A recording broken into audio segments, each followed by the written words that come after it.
politicians are just going nuts at each other. I don't get how anything gets done in this country. And Nick here is the psychotherapist, and he's going to give us a unique insight into what it's all about. Why do politicians behave so badly? Well, politics is always going to involve competing worldviews and values. That's universal. But what goes on in the House of Parliament doesn't go on anywhere else in the world, really, particularly in Europe. And that's because of the unique structure of the House of Commons, which is built in a two-sided adversarial way. It's not a round assembly. It's built to look rather like a public school chapel, which is where the origin of this style comes from. Because in our elite schools, we bred leaders who were taught how to not be vulnerable and how to look powerful and look confident and put down the other.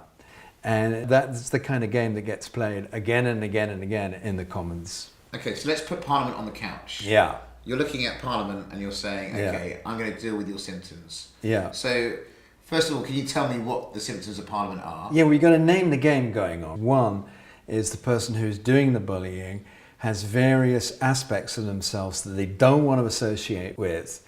They want to disidentify from, and in psychotherapy we call that dissociation, and they have to do with vulnerable things like being incompetent, having made a mistake, not being well informed, these sort of things.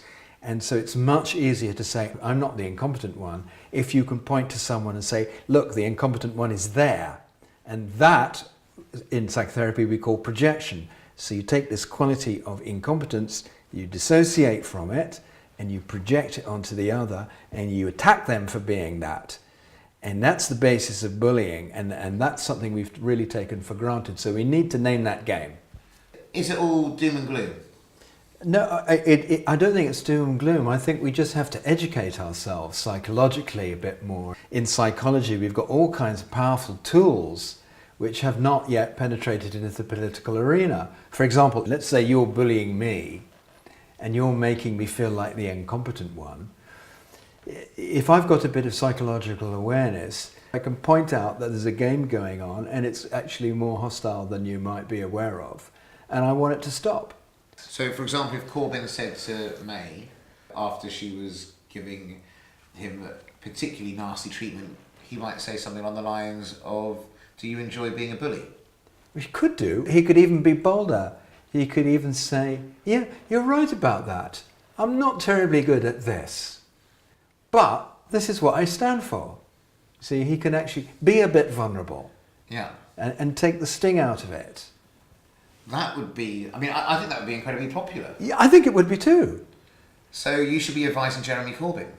I think Jeremy Corbyn's quite good at it. I think I should probably be advising the others.